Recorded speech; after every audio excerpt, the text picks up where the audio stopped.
नमस्कार दोस्तों, आज हमारे इस खास एपिसोड में आप सभी का स्वागत है। आज बात करेंगे पूजा पाठ, व्रत और हमारे धार्मिक रीति रिवाजों के बारे में। हमारे साथ हैं जाने माने पंडित जो हमें इन सभी के पीछे के गहरे अर्थ और महत्व के बारे में बताएंगे। तो चलिए शुरू करते हैं। तो पंडित जी, सबसे पहला सवाल मेरा आपसे ये है कि पूजा कब और कैसे करनी चाहिए? देखिए, पूजा सुबह जितना ब्रह्म मुहूर्त में हो उतनी अच्छी बात है, परंतु पूजा शाम की जो बेला है उसमें होनी बहुत ज्यादा जरूरी है। शाम को क्या होता है, सूर्य छुपता है, चंद्रमा निकलता है, तो वो जो मिलन है उस समय का, वो राहु केतु का विशेष समय होता है। उस पीरियड में अगर कोई पूजा पाठ करते हैं तो उसके नेगेटिव ग्रह जो है वो पॉजिटिव में बदलते हैं, उनका घर की जो नेगेटिव एनर्जी वो बाहर जाती है। तो शाम वाली पूजा में जरूर दीपक एक घर के बाहर, एक तुलसी में और एक अपने पूजा स्थल में जरूर प्रज्वलित करें, तो उनके घर में बहुत काफी लाभ होता है। घर में मंदिर कहाँ बनाना सही है? देखिए, वास्तु के अनुसार घर में ईशान कोने में मंदिर बनना चाहिए। नॉर्थ ईस्ट, जहाँ पे उत्तर पूर्व का कोना मिलता है, वहाँ पे मंदिर बने। और उस मंदिर में एक विशेष बात ये रहे, केवल भगवान के सिवाय कुछ भी नहीं होना चाहिए। काफी लोग कुछ सामान रख देते हैं नीचे, अलमीरा के टाइप का भी मंदिर बना देते हैं, वो सामान नहीं होना चाहिए। ईशान कोण जितना हल्का रहे और उसमें लाइट कलर को यूज हो, रेड और पीला कलर बहुत ज्यादा यूज ना हो, नीला और काला तो बिल्कुल भी ना हो, लाइट कलर वहाँ पे होना चाहिए। ईशान कोने में जो भी पूजा पाठ करता है उसको सद्बुद्धि सद्ज्ञान मिलता है। पंडित जी, कुंडली मिलाना कितना जरूरी है? देखिए, कुंडली मिलाते समय आजकल बहुत अच्छा सवाल आपने किया वास्तविकता में। एक तो आजकल कुंडली लोग खुद स्वयं मिला लेते हैं, फिर फोन करते हैं पंडित जी 24 गुण मिल गए। अरे भाई, ये नहीं है कुंडली मिलाना। कुंडली मिलान करते समय लग्नेश, पंचमेश, नवमेश। लग्नेश है शरीर बॉडी, पंचम संतान शिक्षा और हमारा प्रारब्ध यानी पूर्वजन्म, और नवम में भाग्य। ये तीनों का सही मिलन होती तब कुंडली का मिलान होता है, नहीं तो 36 गुण मिलने के बाद भी तलाक हो जाता है। तो कृपा कुंडली किसी विद्वान से मिलवाएं और समय लेके मिलवाएं, फोन पे ना मिलवाएं। फोन पे कुंडली मिलाने का मतलब 2 मिनट में वो क्या बताएगा, कुंडली मिलाने में कम से कम 4-5 घंटे का टाइम लगता है। तो कृपा सब लोग मिलकर के कुंडली मिलवाएं तो अच्छा है। ग्रहों का हमारी जिंदगी पर कितना असर है? सौर मंडल में 9 ग्रह हैं। इनका प्रत्येक मानव जीवन पर, जीव जंतु पशु पक्षी यानी कि निर्जीव मीन्स मकान, गाड़ी, इन पे भी ग्रहों का असर होता है, क्योंकि कुदरत ने सब कुछ बनाया है। अभी साइंस किसी चीज को तोड़ मोड़ के बना सकती है। जैसे साइंस ने चीनी बनाई, गन्ना नहीं बनाया। वो गन्ना चूसने वाले को शुगर नहीं होती है और उसी गन्ने की चीनी खाने से शुगर हो जाती है। तो साइंस ने किसी चीज को दूसरे ढंग से दिया, परंतु वो गन्ना ऐसे नहीं बना सकी हवा फूंक मार करके। तो ग्रहों का प्रत्येक मानव पर उतना ही असर पड़ता है कि वो एक एक पल भी अगर झपक गया तो ग्रहों के आधार पे झलक रहा है। मतलब मैं इतना मानता हूँ कि ग्रहों को जो लोग नहीं समझते हैं उनको आज बताता हूँ। एक साइंस विज्ञान के आधार पे अगर देखा जाए तो देखिए, हनुमान चालीसा में सूर्य से और पृथ्वी की जो दूरी लिखी है हजारों साल पहले, आज साइंस ने उसको तय किया कि इतने किलोमीटर, तो यानी कि ग्रह होती है। घर में शांति बनी रहे, इसके लिए कौन सा मंत्र पढ़े? देखिए, सबसे सुंदर मंत्र तो मैं बताऊंगा साथ में। अगर घर में शंख है तो थोड़ा गंगा जल भर करके पूरे घर में उससे छिड़काव करना चाहिए। और पूरे घर में शाम के समय गूगल और कपूर से और लोभान से पूरे में धुनी दिखाइए। और थर्ड में, अगर घर में बहुत ज्यादा शांति चाहते हैं तो महीने में एक दफा पूरा परिवार बैठ करके या तो हवन करें या पूरा परिवार अपने धर्म के अनुसार, जैसे जैन धर्म है अपने निम्नकांड मंत्र, हमारे संतान में बहुत मंत्र हैं उनका, या नहीं तो सबसे बढ़िया सुंदरकांड का पाठ पूरे परिवार को एक साथ बैठ कर करना चाहिए। घर की सारी नेगेटिव एनर्जी खत्म हो जाती है। पूजा में कौन सी चीजें जरूरी हैं?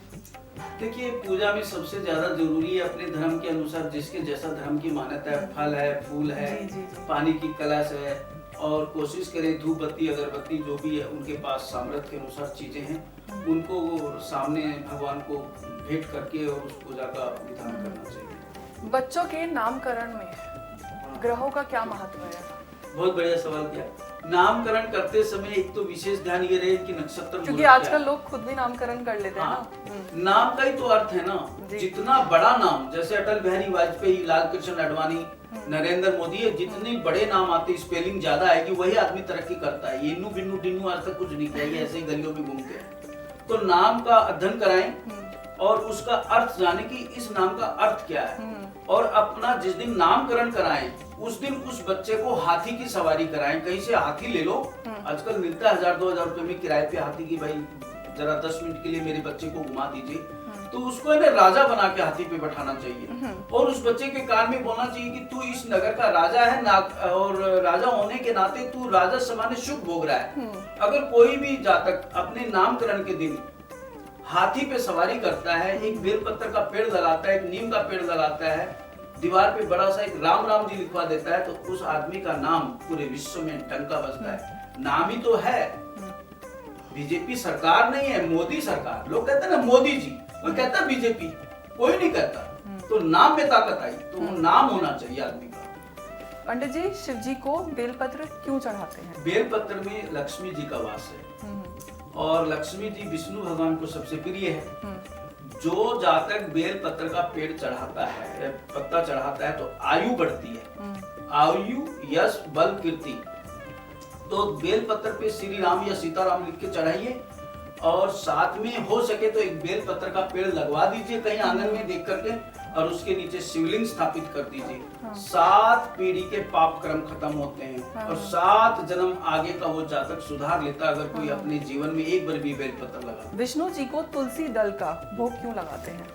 विष्णु भगवान को तुलसी जी से बहुत प्रेम है, लगाव है। तुलसी जी का एक बहुत बड़ा महत्व है, उसको अभी शॉर्ट में नहीं बता पाएंगे, पर इतना जरूर बताएंगे कि तुलसी विष्णु भगवान को सबसे प्रिय है। अगर कोई तुलसी का एक पत्थर पे श्री राम लिख के भगवान विष्णु जी को भेंट कर दे तो उसके हजारों जन्म के पाप कर्म खत्म होते हैं और हजारों जन्म आगे की वो सुधार के चला जाता है और लक्ष्मी जी साक्षात उसके घर में आके बैठता है। शर्त यह है कि तुलसी का पत्ता मुट्ठी में बंद करके ले जाए श्री राम लिख करके और विष्णु भगवान से प्रार्थना करेंगे, हे विष्णु भगवान, मैं आपके लिए कुछ लाया हूँ, आप इसे इस गिफ्ट को स्वीकार कर लीजिए, इस तोहफा को या इस मेरी भावनाओं को स्वीकार कर लीजिए।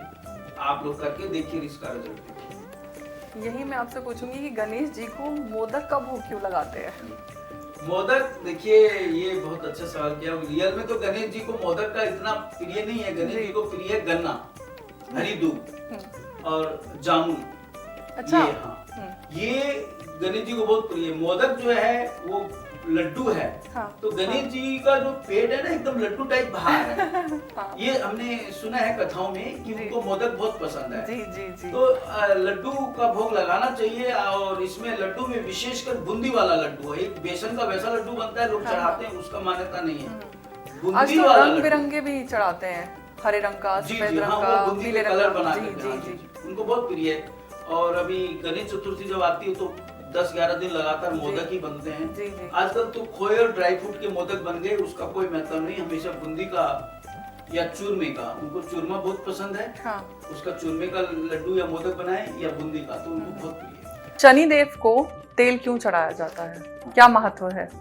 ये कहते हैं कि शनि महाराज को रावण ने कैद कर रखा था, हनुमान जी ने छुड़ाया। एक दफा हनुमान जी के भी ऊपर चढ़ गए थे तो हनुमान जी ने उनको अपनी पूंछ में बांधकर कई जगह पटका था, तो उनको चोट चपेट बहुत लगी थी। तो वो जो तेल का जो लेपन होता है तो उनके वो है ना घावों में आराम करता है, यानी कि उनको रिलैक्स महसूस होता है। कोई चोट पे अगर तेल या क्रीम हम लगाते हैं तो शनि महाराज को जब तेल चढ़ाते हैं तो वो उनको आराम मिलता है, तो वो अपने भगत के ऊपर खुश हो जाते हैं। इसमें विशेष तब कि पहले हनुमान जी के दर्शन करके आए, फिर शनि महाराज पे तेल चढ़ाएं और तेल भी उस प्रतिमा पे चढ़ाएं जिसके आंख मुंह नाक कान नहीं हो, जैसे एक शिला होती है।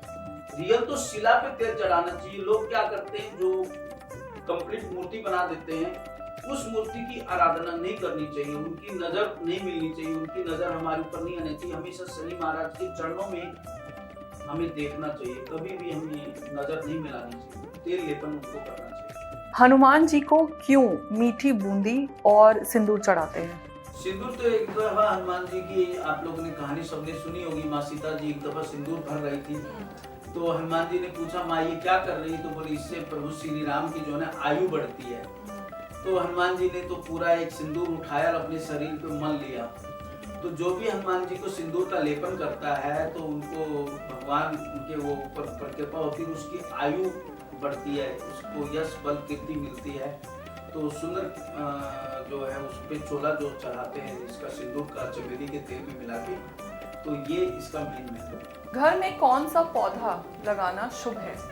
देखिए, घर के अंदर तुलसी का पौधा, घर के बाहर बेल पत्तर का पौधा, और घर के पीछे अगर जगह है तो केले का पौधा लगाना चाहिए। इससे बहुत घर की नेगेटिव एनर्जी खत्म होती है, ये बड़ा शुभ माना जाता है। हवन करना क्यों जरूरी है? हवन 9 विधा यानी 9 ग्रहों की सामग्री से होता है, तो 9 के 9 ग्रह बैलेंस होते हैं, और हवन की जो लू है, जो धुआं है, वो हमारे वहाँ के जितने नेगेटिव एनर्जी है उसको खत्म करके पॉजिटिव एनर्जी में हमें लाती है, और हवन करना चाहिए, इससे शुद्धि होती है। रुद्राक्ष पहनने का क्या महत्व है? देखिए, सबसे पहले रुद्राक्ष ओरिजिनल होना चाहिए, और कोई डुप्लीकेट पहनता है तो उसकी नेगेटिव एनर्जी उसको बहुत जल्दी फील होती है। रुद्राक्ष पहनने से आत्म शक्ति बल मिलता है, इनमें मुखियों का बहुत ज्यादा है, जैसे 1 मुखी, 2 मुखी, 5 मुखी, तो ये सब तो बड़े कॉस्टली है, ओरिजिनल मिलने बड़े मुश्किल हो जाते हैं, परंतु 5 मुखी रुद्राक्ष बड़े इजी तौर पे ओरिजिनल मिलता है। तो अपने बजट के आधार पे 5 मुखी की एक माला लेके शिवलिंग को भेंट करके और जल अभिषेक 1 बाल्टी पानी से करें नमः शिवाय, तो उस माला को जागृत करें, फिर उसी माला पर 108 बार रोज नमः शिवाय का जाप करें। फिर उस माला को धारण करने से हमारी शरीर की नेगेटिव खत्म होती है, रॉन्ग एनर्जी, और हमें आत्म बल और शक्ति मिलती है। पंडित जी, राहु केतु का दोष कैसे खत्म किया जाए? बहुत बढ़िया सवाल किया। देखिए, राहु केतु एक ही ग्रह थे, ये अमृत पीने के लिए गए थे। सूर्य चंद्रमा ने देखा, विष्णु भगवान ने सुदर्शन चक्र से उनका गला काटा, ऊपर का धड़ राहु बना, नीचे का केतु बना। राहु केतु की सबसे सुंदर रेमेडी जो है वो मैं आपको बताता हूँ। अगर कोई कंटिन्यू गाय को हरा पालक खिलाता है तो राहु बहुत प्रसन्न होता है। बैल जो होता है, प्रॉपर बैल, यानी सांड और गाय की बात नहीं करेंगे, बैल जो बैलगाड़ी को खींचता है, उसे नित्य नियम अगर कोई 3 केले खिलाता है या 3 गाजर खिलाता है तो उसका केतु बैलेंस रहता है। अगर ये व्यवस्था शहरों में नहीं हो तो गणेश जी को हरी दुर्वा घास शहद में मिला के भेंट करें, और थोड़ी सी हरी दुर्वा घास मिला करके शिवलिंग पे भेंट करें। तो शिवलिंग पे भेंट करते हैं तो राहु अच्छा रहता है। गणेश जी को अगर हरी दुर्वा शहद में लपेट कर कोई भेंट करता है तो केतु ठीक रहता है। पंडित जी, अगर पूजा के दौरान कोई गलती हो जाए तो क्या करें? बिल्कुल, पूजा के दौरान भी और पूजा से पहले, पूजा के बाद भी और बीच में भी भगवान से हमेशा क्षमा याचना मांगने चाहिए। हे नारायण, हे विष्णु भगवान, जो जिस भी इष्ट की वो आराधना कर रहा है, मैं एक सूक्ष्म बहुत ही मन बुद्धि टाइप का इंसान हूँ, आप मेरे हर अपराध को माफ करना, और मेरे पूर्व जन्म के अपराध तो जरूर माफ करना। जब पूर्व जन्म की अपराधों की फाइल जब तक नहीं खुलेगी तो इस जन्म में हम कुछ भी मांगते रहेंगे, शायद हमें नहीं प्राप्त होगा। तो बिल्कुल माफी मांगनी। पंडित जी, हम मंदिर जाते हैं, भगवान की पूजा करते हैं, तो घंटी बजाना क्यों जरूरी है? देखिए, घंटी बजाने से वहाँ की जो ध्वनि निकलती है, वो जो घंटे के ऊपर एनर्जी होती है उस मंदिर की, वो पूरी एनर्जी उस बॉडी के ऊपर आती है, और हमारी वही नेगेटिव एनर्जी खत्म होती है, राइट एनर्जी हमारे अंदर आती है। शुभ मुहूर्त का क्या महत्व है? मुहूर्त नक्षत्र ही काम करते हैं। लोग आए दिन ये पूछते रहते हैं दिवाली कब पूजनी चाहिए, होली कब पूजनी चाहिए, या हमें किस दिन क्या दान करना चाहिए, उसका महत्व। तो रियल तो मुहूर्त है। काफी लोग जो है ना शोरूम में जाकर के फोन करते हैं कि गाड़ी खरीदनी, मुहूर्त बताइए। तो मुहूर्त कहीं से हमको रेडीमेड चाइना से थोड़ी मंगाना है।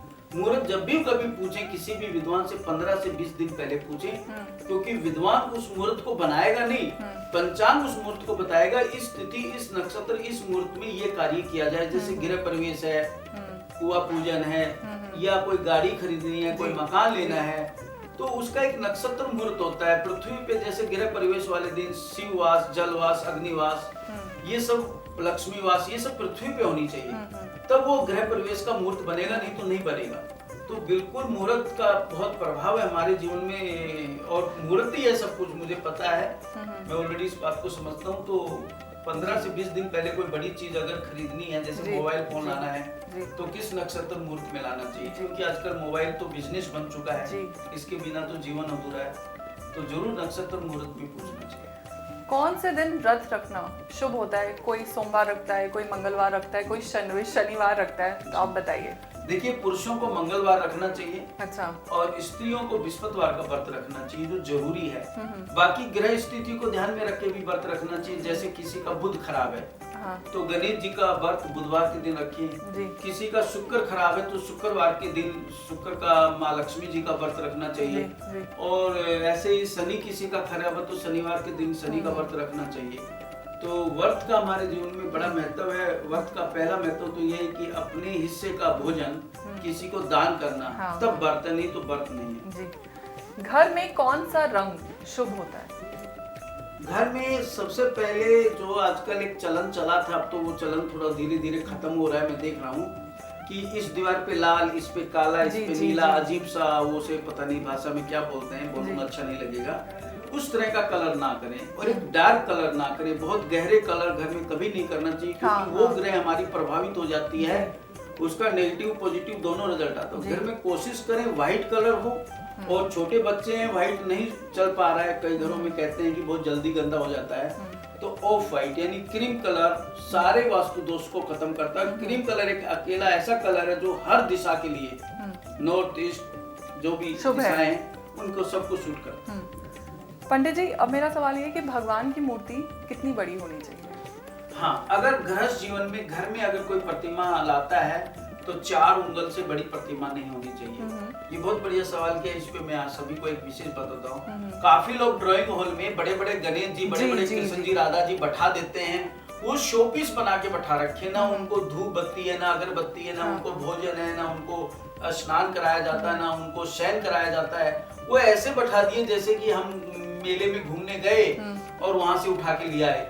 भैया, इतनी बड़ी प्रतिमा ना रखें। मैं एक बहुत विशेष बात बताता हूँ, जिन्होंने शो के आधार पे गणेश जी, कृष्ण जी, राधा जी, राम सीता जी रख रखे ना, सब बर्बाद हुए बैठे हैं। किसी के घर संतान नहीं हो रही है, किसी के संतान होके मर जाती है, कोई नुकसान खा रहा है। जिसके घर भी 4 उंगल से बड़ी मूर्ति शो पीस में लगी है, यानी शोखिया तौर पे टेबल पे बैठा रखा है, सबका सर्वे करा लीजिए, मैं गारंटी देता हूँ, सबका जीवन खतरे में, सब परेशान, मानसिक, आर्थिक, शारीरिक बीमारियों में पैसा जा रहा है, क्योंकि भगवान को आप शो पीस बनाओगे तो आपका जीवन का हल। मंगल ग्रह का असर और दान कैसे करें?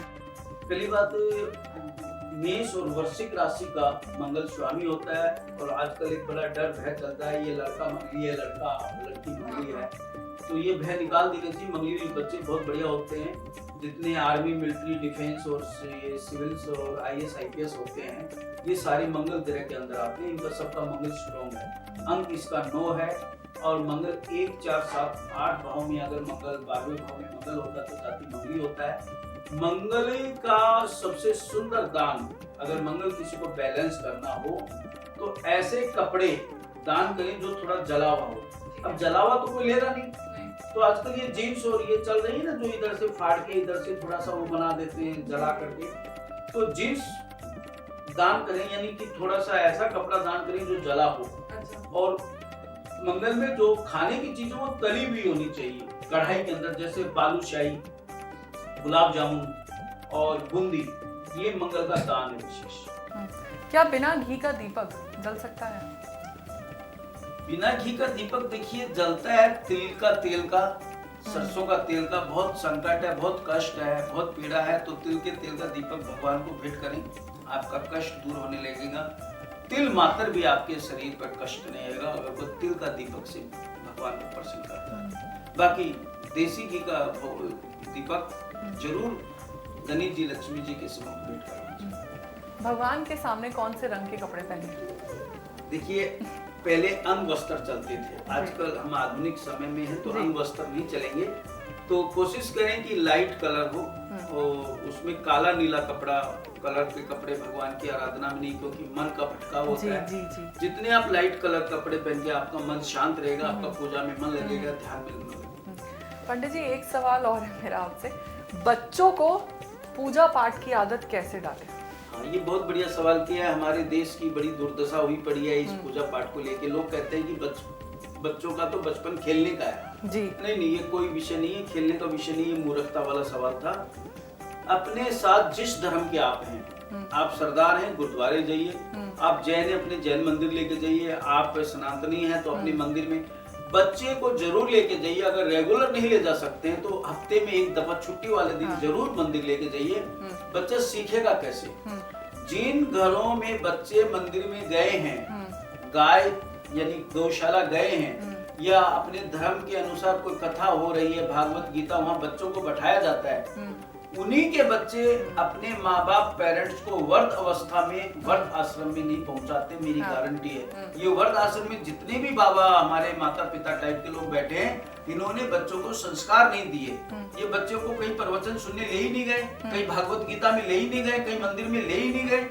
अगर ये ले जाते, मैं गारंटी देता हूँ, एक भी वर्ध आश्रम में नहीं पाता, सारे के सारे घर के अंदर पाते। हमें ये विषय बताना नहीं चाहिए, थोड़ा बताते समय हमें भी अच्छा नहीं लग रहा है कि हम अपने पेरेंट्स में कमी निकाल रहे हैं, अपने वर्ग लोगों में कमी निकाल रहे हैं, हमारी मूर्खता है।